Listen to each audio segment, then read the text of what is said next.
Bahagya na umubo si Xiao Che upang kumuha ng buwelo. At nang makakuha na siya ng sapat na buwelo ay nagsalita ito. Tinawag niya na honey si Jing Yu. At ipinahayag na may seryosong tanong daw siya para dito. Tinanong niya si Jing Yu kung nakakaranas daw ba ito na bigla na lamang siyang napapabigla sa tuwing ito ay mananaginip. At tuwing ika-6 din ito ng umaga laging nagigising.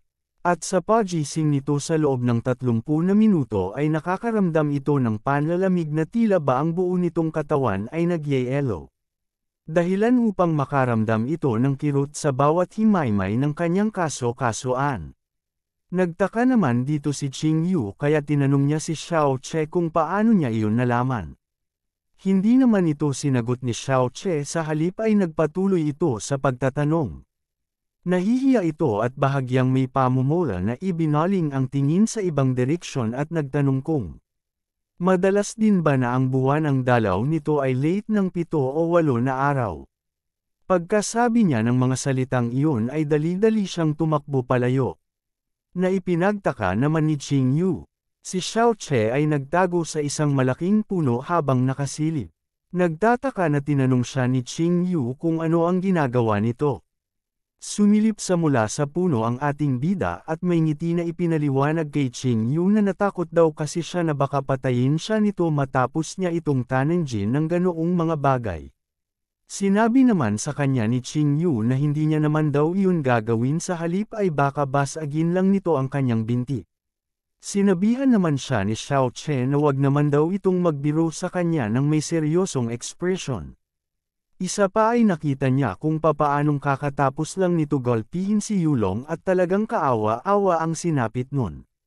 At dahil doon ay tumigil na si Jing Yu at sinimulan na magseryoso. At inutusan niya ang ating bida na maaari na itong bumalik sa harap niya. Isa pa ay tama daw lahat ng mga sinabi nito sa kanya. Ngunit paano daw ito nalaman ni Xiao Che? Tinitigan siya ni Xiao Che at seryosong sumagot na dahil daw ito sa kanyang meridian. Tinanong naman siya kay Jing Yu kung anong meridian daw ba ang tinutukoy nito. Tumawa naman ito at itinuro ang sarili at mayabang na sinabi na siya ay isang godly physician. Laking pagtataka naman dito ni Jing Yu. At sinabi niya kay Xiao Che na wala naman daw siyang naaalala na sinubukan nitong suriin ang kanyang meridian. Sinabi naman ni Xiao Che na nagkakamali daw si Jing Yu dahil nagawa na niya daw ito. At kung naaalala ba daw nito nung sandaling dumating ang kanyang grandpa at hinawakan ni Xiao Che ang kamay niya. Nagulat naman dito si Jing Yu. Kaya tinanong niya ito kung yun ba ang dahilan kaya niya ginawa iyon. Tumawa ng bahagya si Xiao Che at sinabi na mas mabuti kung wag na daw nito masyadong alamin ang detalye dahil sa isip ni Xiao Che ay hindi niya sinasadya na masabi ang mga bagay na iyon. Pagkatapos ng mga sinabi ni Xiao Che ay naghanda si Jing Yu upang tumalikod na. At sinabi na, dahil gusto mo pala ang pagsuri ng meridian ng ibang tao ay bakit hindi na lang daw ni Xiao Che hanapin ang kanyang auntie. At nang akma ng aalis si Jing Yu ay pinipigilan siya ni Xiao Che. Sinabi niya na hindi siya nagbibiro, na ito ay talagang mayroong sakit. At ang nakita umano ni Xiao Che na pinagmulan ng problema ay ang paraan nito sa pagko-cultivate.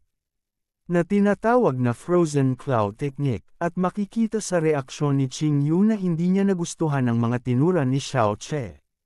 Sinigawan niya ito at sinabi niya na tama na. At pagkasabi nito ay naghanda si Jing Yu ng malamig na aura at inihanda ang palad na gamitin niya ito upang ipang-atake. Itinutok ni Jing Yu ang kamay sa leeg ni Xiao Che na animoy tatagpasin ito. Binalaan niya ito na tumigil dahil kung magsasalita pa ito tungkol sa mga bagay na kanyang tinuran kanina ay hindi na magiging madali ang lahat. Hindi naman nasindak ang ating bida, sa halip ay tinanong niya pa ito kung talaga ba. E paano kung magsalita ulit siya? Nalalo lang na ikinainis ni Jing Yu. Ngumiti si Xiao Che ng may maamong ekspresyon. At ipinaliwanag niya kay Jing Yu na handa naman daw siya na tanggapin ang atake nito. Ngunit ang hindi lamang daw niya kayang hayaan ay ang patuloy na mabuhay ang kanyang asawa sa ganong kondisyon. Lalo na at alam daw ni Xiao Che na kinakayan nitong mabuhay gamit ang ikatlong bahagi ng kanyang lifespan. Nagulat sa pagkabigla na tila naantig naman si Qing Yu sa mga sinabi ni Xiao Che. Ipinaliwanag ni Xiao Che na, sa normal na aspeto, mentras nagtataglay ka ng maraming mystic power ay mas mapapahaba mo ang iyong buhay. Ngunit nang sinuri ko ang iyong meridian, ay nakita ko na ang mga tao sa Icy Cloud Palace ay eksakto nakabaliktaran nito. At ang mga ito ay kaya lang mabuhay ng mas maigsi kaysa sa normal na tao dahil kailangan nilang gamitin ang ikatlong bahagi ng kanilang lifespan. At dahil yun sa teknik na Frozen Cloud, ngumiti ito at sarkastikong tinanong si Qing Yu hindi ba daw siya nagkakamali. Inalis ni Qing Yu ang kamay nito sa leeg ni Xiao Che at sinabi na tama naman daw si Xiao Che. Ngunit ano naman daw kung ganun nga. Ngumiti si Xiao Che at nag-thumbs up pa, at iminungkahi kay Qing Yu na maupo ito upang magamot siya ni Xiao Che. At papagilanjin daw siya nito hanggang sa bumalik ito sa normal. Pahabol pa ni Xiao Che na gustong-gusto niya itong talunin, at lumipat ang tagpo sa kanilang silid, na makikita si Qing Yu na nakaupo, habang si Xiao Che ay may dalang kulay pula na kahon. At nagsalita dito si Qing Yu na, hindi naman daw siguro nagbibiro si Xiao Che dahil pagkakatiwalaan daw siya nito sa ngayon. Si Xiao Che naman, habang binuksan ang pulang kahon, na may kinukuha ito mula roon. At pagkatapos ay nagsalita siya at sinabing, ito ay may kaugnayan sa Icy Cloud Palace. At wala daw kahit sino ang may alam nito. Ngunit nagtataka na nagtanong si Qing Yu na, kung sa paanong paraan daw ba siya nito gagamutan. Ipinakita ni Xiao Che ang binuksan na pulang kahon na naglalaman pala ng iba't ibang uri ng karayom. At sinabi ni Xiao Che na, sa pamamagitan daw nito, na ikinagalat ni Qing Yu at nakilala niya ang bagay na isang silver needle. At nasabi nito sa kanyang isip na, 10 taon para maabot mo ang training level sa larangan ng acupuncture. At 20 taon naman na karanasan ay maaari mo na tawaging master. Dagdag pa niya sa kanyang isip, na 16 na taon pa lamang daw ito. At paanong makakayang gawin nito ang ganoong kakomplikadong aspeto? Itinaas ni Xiao Che ang isang silver needle habang may seryosong ekspresyon. Tumayo ito sa harap ng nakaupo na si Qing Yu. At napansin naman siya nito. At muli itong napasabi sa kanyang isip na hindi lang daw iyon. Dahil parang nasa antas pa daw ito ng isang hilang saint kung kumilos. Naputol naman ang iniisip ni Qing Yu nang tawagin siya ng ating bida. At sinabihan siya na imbis sa mukha ng ating bida siya tumingin ay mas mabuti kung mas pagtutuunan nito ng pansin ang kamay nito. At dito makikita ang isang karayom na nakatusok na sa likod ng palad ni Qing Yu. Na natigilan ito, nagulat siya ng husto at nanlaki ang mata nito. Naisip niya na, hindi man lamang niya napansin na nagawa na niya na itusok ang karayom. Kahit pa daw sabihin na distracted siya kanina, ay hindi daw sapat iyon upang hindi niya ito mapapansin. At hindi lamang iyon. Dahil isa lamang normal na tao ang ating bida na may malalang meridian. Habang nakaupo si Qing Yu ay tinuruan siya ng ating bida kung ano ang gagawin. Inutusan niya ito na huminga ng normal. I-relax ang katawan, at huwag gumamit ng kahit konting mystic power, na pinagmasdan ito ng ating bida. Maya-maya pa, kumilos ng napakabilis si Xiao Che upang ilagay sa dapat kalagyan ng mga karayom nito. Nalabis na ikinamangha ni Qing Yu. At nang matapos na ay napahinga ito. At makikita na gulat si Qing Yu. Nanlaki ang mata at pinagpawisan ito nang makita ang mga karayom na nakatusok sa mga kamay nito. At mapapansin ang malamig na usok ang lumalabas sa mga kamay nito na may karayom. Inangat ni Qing Yu ang isa niyang kamay. At napansin niya na ang kanyang kamay ay nakakaramdam ng sobrang ginhawa. Ipinaliwanag ni Xiao Che na magiging maginhawa na daw ang pakiramdam nito dahil inalis na niya ang mga ICG na nakabara sa kanyang meridian. Pero tila kontento na daw si Qing Yu dito. At kung siya lang daw ay kaya niya pa napabilisin ang cultivation nito, sumenyas ito gamit ang 3 daliri at ito ay nangangahulugan na 3 beses. Kaya ikinabigla ito ni Qing Yu. At ipinaulit kung 3 beses ba talaga dahil imposible daw ito. Dahil kung talagang may taglay ito na ganun na abilidad ay maari itong magdala ng matinding kaguluhan sa mundo. Sumagot naman si Xiao Che na malalaman lang daw ito ni Qing Yu kung masusubukan niya ito mismo. Ngumiti ang ating bida dahil tila nais din ni Qing Yu na gawin nila iyon. Kaya, tinawag niya ang pangalan ni Qing Yu at inutusan, na kung maaari ay alisin na nito ang kanyang kasuotan. At dito makikita ang malaking bukol ang tumubo sa ulo ng ating bida dahil hindi nagustuhan ni Qing Yu ang mungkahi ni Xiao Che na maghubad. At habang hinihimas ni Qing Yu ang kanyang kamao ay tinanong nito ang bida kung ano ulit ang sinabi nito, dahil hindi daw niya iyon narinig ng maayos. Ipinaliwanag naman sa kanya ni Xiao Che na, wala naman daw siyang sinabi na maghubad-hubad ito kaya bakit daw ba siya nito inatake? Nagsalita naman si Qing Yu na, alam na niya daw na ang kasanayan ni Xiao Che ay totoo. At paano daw iyon natutunan ng ating bida sa bata nitong edad? Na sumagot naman dito si Xiao Che na ito ay ipinagpapasalamat ko sa aking master. Habang may malungkot na mukha, inalala niya mga tagpo na magkasama silang magmaster. Ayon pa kay Xiao Che na nagligtas umano ang kanyang master ng napakarami at hindi mabilang na tao gamit ang panggagamot. At ito daw ang nakakita sa kanya nang siya ay bata pa pagkatapos nun ay bumantong hininga ito. At sinabing ganoon nga ang nangyari. At ayos na daw iyon at magsimula na sila sa totoong layunin. At nagsimula na naman itong nag-alangan na sabihi ang dapat gawin. Kaya ipinaliwanag ni Xiao Che na ang tinutukoy nito na mainam na paraan na gagawin niya na sinabi niya kanina ay sa pamamagitan lamang ng pag-alis ng damit nito upang iharap sa ang kanyang likod. Tinanong naman siya ni Qing Yu kung totoo ba na kaya nitong pabilisan ng 3 beses ang kayang cultivation. Bahagyang nanahimik si Qing Yu para abangan ang sasabihin ni Xiao Che. At hindi nagtagal ay sumagot si Xiao Che ng oo. At magagawa niya daw ito.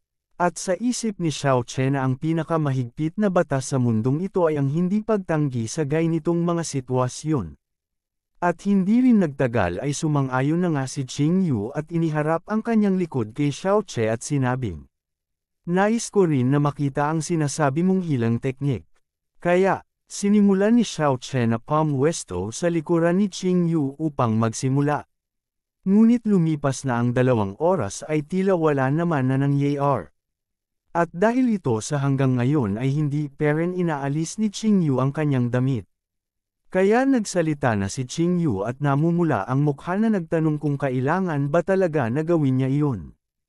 At dahil doon ay itinuro ni Xiao Che si Qing Yu at sinagot ito ng isang malaking oo. Lalo naman nanamola ang mukha ni Qing Yu nang tatangkain na nitong alisin ang kanyang kasuotan. At dito ay wala nang nagawa si Qing Yu kundi tuluyang alisin ang kanyang pag-itaas. At dahil sa si Qing Yu ay nahihiya, ay inutusan niya si Xiao Che na mag-umpisa na ito. Bilasan na rin daw nito at huwag mga has na mag-isip ng kalaswan kung ayaw niyang tumilapon sa labas hindi na muling makapasok pa sa silid nila. Sa isip naman ni Xiao Che ay sobrang lala daw, babae na ito dahil hindi pa daw siya nakakita ng mag-asawa na ayaw makita ang katawan ng asawa niya. Ngunit sumagi naman sa isip kay Xiao Che na napakaputi at napakakinis ang likod ni Qing Yu. Ano daw ba kaya ang mararamdaman ni Xiao Che kung dumampi na ang kamay niya dito? Ngunit sinaway niya ang kanyang sarili sa pag-iisip ng mga ganang bagay dahil ang mas dapat niyang pagtuunan ng pansin ay ang paggamot kay Qing Yu.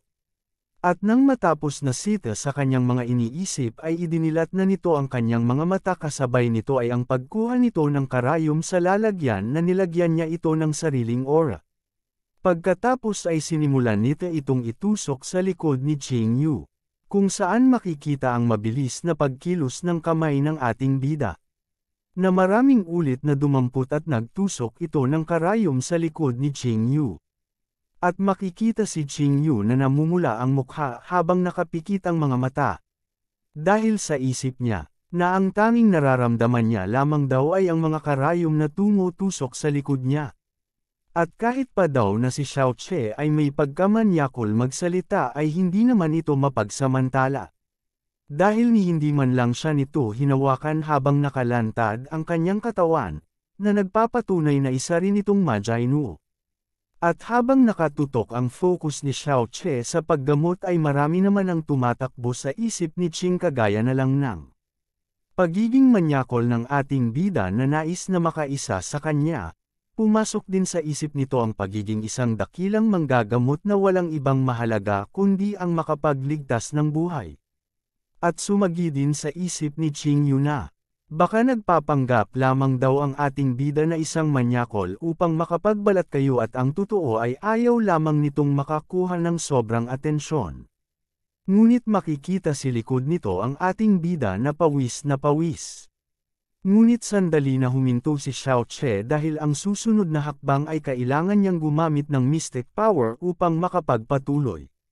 Ngunit dahil sa kailangan ituloy ay itinuloy na niya ito. Agad naman na naramdaman ito ni Qingyu kaya nanlaki na lang ang kanyang mga mata. Nasambit nito ang salitang mystic power at binanggit ang pangalan ni Xiao Che. Dahil dun, si Xiao Che na pawis ay sumigaw kay Qingyu na huwag itong gagalaw. Nanggatuwiran naman dito si Qingyu. At sinabing, pero, wala ka ng sapat na mystic power para magpatuloy. Saad pa ni Qingyu na kapag tinuloy pa ito ni Xiao Che ay maaari siyang mapahamak. Sa kabila ng mga sinabi ni Qingyu ay hindi naman nakinig dito si Xiao Che sa halip ay patuloy ito na naglagay ng mystic power sa mga karayom at sinabi niya kay Qingyu na ayos lamang daw ito at kayang-kaya pa naman daw niyang tiisin. At makikita din na lumabas sa palad ni Xiao Che ang marka ng Heavenly Poison Bead na nagliwanag ng kulay ginto. Sa isip ni Xiao Che, ay mali daw ang akala ni Qingyu na ang gamit niya ay mystic power dahil ito daw ay ang tinatawag na cleansing power na nagmumula sa Heavenly Poison Bead. At makikita ang likod ni Qingyu habang sa isip nito ay natukoy niya ang bilang ng karayom na naitusok sa kanya. At ito ay 30 na. At si Xiao Che naman ay napamura dahil gaano pa daw kaya karaming enerhiya ang magagamit pa niya. Si Xiao Che ay pawis na pawis habang sinsabi sa isip na, kahit nagpapanggap lamang daw siya na maayos ay kailangan niya daw itong matapos. Napalingon naman bigla si Qingyu dahil napansin nito na tila bumagol sa pagkilos ang ating bida, at makikita ang ating bida na baka sa mukha ang pagkapagod. At sinabi sa kanyang isip na meron na lamang 24 na natitira at kailangan na daw niya itong tapusin. At lumipas pa ang 2 oras. At napahinga ng maluwag ang ating bida. Napahiga ito sa sahig at napasabing, "Kita mo na." Sabi ko naman oo na kaya ko. At sinimulan ni Qingyu na mag-concentrate at ipinalabas ang kanyang aura. At nanlaki ang mata nito na hindi makapaniwala at sa isip niya ay nagsalita. Na ang kanyang mystic power ay mas maayos na ngayon mag-circulate. At talagang nagawa niya nga. At kung ito daw ay malalaman ng kanyang master ay panigurado na magugulat din ito. Kaya, humarap ito kay Xiao Che at pagalit na ipinangalandakan kay Xiao Che na ang tao pala na minamaliit niya ay nagtataglay ng ganitong kamapapangyarihang abilidad. Nagsalita muli si Qingyu at sinabing, "Alam mo na pala na mabubuhay na lamang ako ng ilang mga buwan. Ngunit bakit inilagay mo sa panganib ang sarili mo para iligtas ako?" Sumagot naman ng may ngiti si Xiao Che at sinabi na may 3 siyang rason kung bakit. Ang una ay hindi si Qingyu katulad ng iba na minamaliit siya. Dahil ang nais nito ay protektahan ang kanyang reputasyon. At sa isip ni Xiao Che ay naalala niya nung dinalhan siya nito ng kumot nung huling gabi dahil nag-aalala ito. At sinusuklian niya lamang daw ang mga tao na mabuti rin ang pakikitungo sa kanya. Pangalawa ay si Qingyu ang kanyang asawa, na ikinalaki naman ang mata ni Qingyu, na halos natigilan. Sabay nag-thumbs up at numiti ito na sinabi ang pangatlo at ang pinakamahalaga ay, Dahil gusto niya talagang makita ang itsura ng likod nito habang walang saplot. Hanggang dito na lang muna mga idol, pero kung gusto mo na masubaybayan ang kwento ay i-open mo lang ang notification bell mo pagkatapos mo na mag-subscribe. Kita-kits sa susunod mga lods, bye!